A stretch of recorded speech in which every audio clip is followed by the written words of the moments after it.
Assalamualaikum warahmatullahi wabarakatuh, Sobat RH sekalian.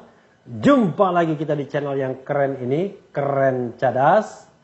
Kali ini saya mau menyampaikan breaking news, berita yang benar-benar akan menghebohkan dan juga luar biasa ya.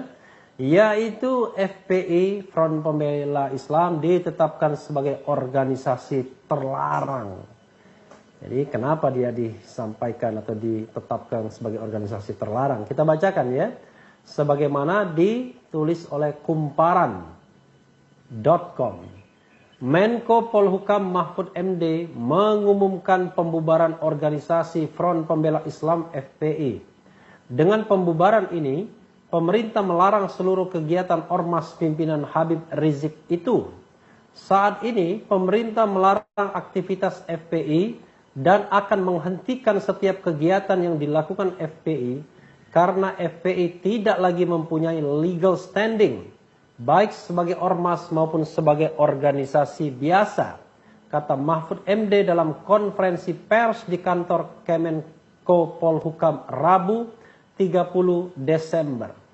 Dalam konferensi pers, Mahfud didampingi Menkumham Yasona Lauli, Mendagri Tito Karnavian, Kepala KSP Muldoko, Jaksa Agung ST Burhanuddin, Menkominfo Joni G. Plate, Panglima TNI Marsikal TNI Hadi Cahyanto, Kapolri Jenderal Idam Aziz, Kepala BIN Budi Gunawan, Kepala PPATK Dian Ediana, Kepala BNPT Komjen Polisi Boy Rafli Amar, dan Wamenkumham Edi Hiarij. Luar biasa ya. Seperti mau menunjukkan bahwa ini adalah soal yang serius dan pemerintah berdiri di jajaran yang paling hebat dengan semua menteri-menterinya. FPI dan Habib Rizik belakangan kembali menjadi sorotan, mulai dari kepulangan Habib Rizik ke Indonesia yang menimbulkan kerumunan massa, acara pernikahan Putri Rizik di Petamburan yang juga mengundang banyak orang, berujung Rizik jadi tersangka. Tak hanya itu, kasus baku tembak pengawal Habib Rizik dengan polisi juga tak kalah menyita perhatian. Polisi menyebut pengawal Rizik menyerang lebih dulu dengan menyerempet mobil dan menembak mobil polisi. Setelah itu, baku tembak terjadi di kawasan Karawang hingga masuk ke tol Cikampek kilometer 50. Polisi berhasil menangkap 4 dari 6 pengawal dan membawa ke Polda Metro Jaya, tapi di dalam perjalanan 4 pengawal melawan dan akhirnya ditembak polisi dan tewas. Sedangkan 2 lainnya sudah tewas saat baku tembak. Ya, ini adalah versi yang disampaikan oleh Bareskrim ya setelah melakukan rekonstruksi ya. Tidak menyebut soal versinya ya. Sementara FPI membantah semua tudingan polisi, mereka menegaskan tak ada satupun pengawal Habib Rizik yang dibekali senjata api dan senjata tajam. Ya, Sobat RH sekalian, itu berita yang luar biasa ya, bahwa FPI dinyatakan sebagai organisasi terlarang ya. Organisasi terlarang, breaking newsnya sama ya. Sejak tanggal berapa ditetapkan sebagai organisasi terlarang? Tadi saya membaca dihitung mundur sejak tanggal 21 Juni, tetapi ya, kita lihat ya. Yang penting adalah bahwa itu sudah ditetapkan sebagai organisasi terlarang paling tidak sejak pengumuman dilakukan, yaitu 30 Desember 2020 ya. 2020, dan kita tahu bahwa tentu larangan sebuah organisasi ada alasannya. Kita tidak tahu apa alasan melarang FPI, Front Pembela Islam. Karena sejak kedatangan Habib Rizik sampai sekarang justru FPI banyak dirugikan. Kehilangan 6 laskarnya, Habib Rizik dijadikan tersangka dan lain sebagainya. Dan itu semua bertubi-tubi serangan kepada FPI. Jadi Habib Rizik sudah dijadikan tersangka untuk 2 kegiatan. pertama di Megamendung, pertama di Petamburan, kedua Megamendung. Dan kasusnya bersama Firza Hussein juga dibuka kembali. Lalu tanggal 7 Desember dini hari, 6 laskar FPI meninggal dunia. Ada yang mengatakan ini unlawful killing atau extrajudicial killing. Tapi at the same time, dalam jangka yang waktu yang bersamaan tahun ini, ya, di tengah hiruk pikuk kasus seperti itu, justru FPI dibubarkan. Dan pembubarannya tentu kan harus ada alasan. Apa alasannya? Karena kalau alasannya itu dinilai sejak Habib Rizik pulang hingga sekarang, maka sesungguhnya yang banyak dirugikan adalah FPI sendiri. Itu satu. Berikutnya adalah bagaimana FPI mau memperjuangkan anggotanya yang tewas kalau dia kemudian diamputasi kakinya sebagai organisasi.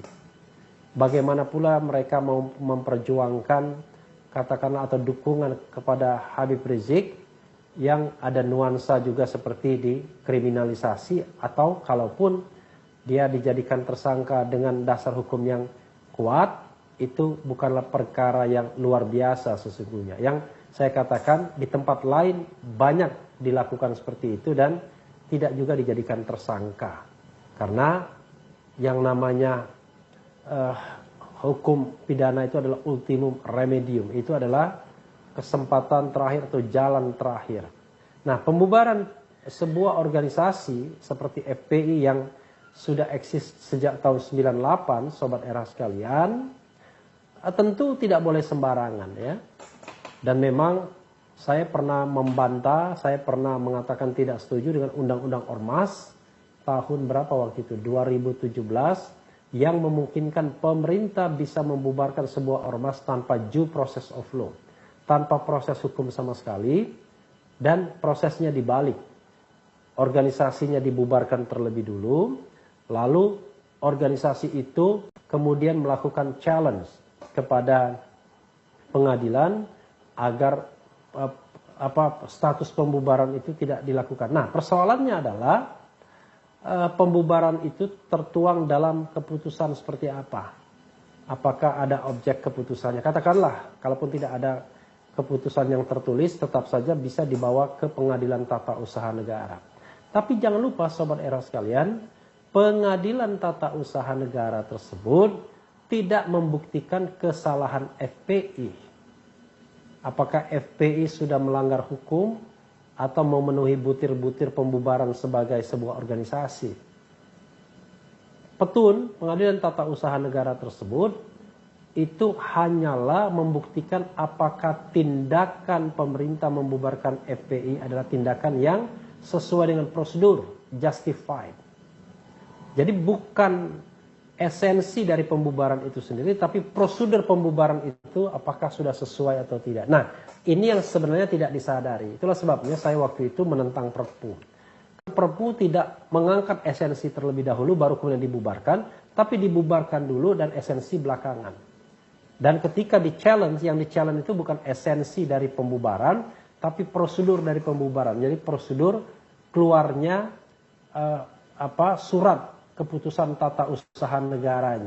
Apakah sudah sesuai dengan peraturan perundang-undangan dan azas-azas pemerintahan umum yang baik atau tidak.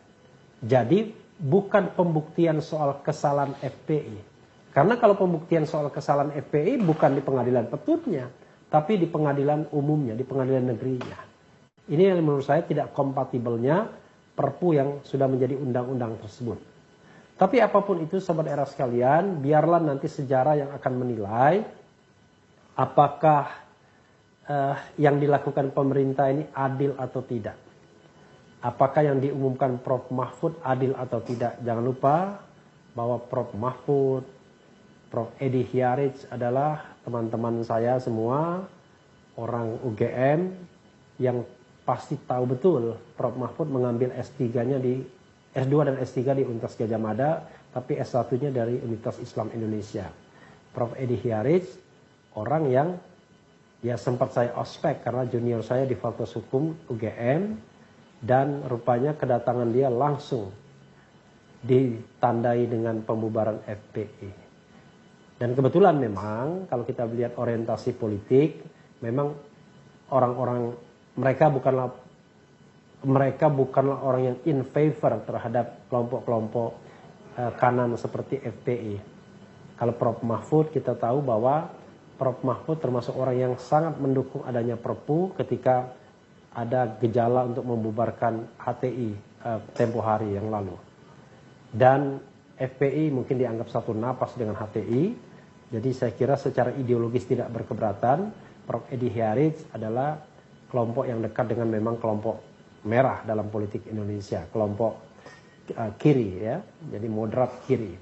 Jadi secara ideologis memang bukan orang yang in favor dengan kelompok seperti FPI, tetapi intinya bukan soal ideologisasinya, tetapi saya hanya ingin melihat bahwa apakah tindakan membubarkan ini atau menyatakan sebagai organisasi terlarang ini adalah tindakan yang bisa dibenarkan menurut hukum dan hak asasi manusia, hukum dan konstitusi. Ini yang akan dibuktikan lebih lanjut dalam proses ke depan. Saya tidak ingin mengatakan proses formal perundang-undangan, karena kadang-kadang dibawa ke proses pengadilan itu percuma saja, karena memakan proses waktu yang lama sementara mereka sudah dinyatakan bubar atau dinyatakan terlarang. Dan barangkali setelah ini akan ada tindakan kekerasan, mudah-mudahan tidak, terhadap anggota-anggota FPI yang memprotes dan lain sebagainya.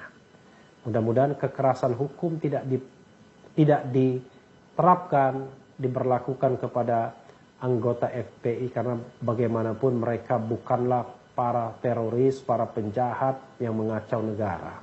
Mereka berjasa juga dalam medan tsunami di Aceh misalnya, juga berjasa pada medan kemanusiaan gempa di Sulawesi.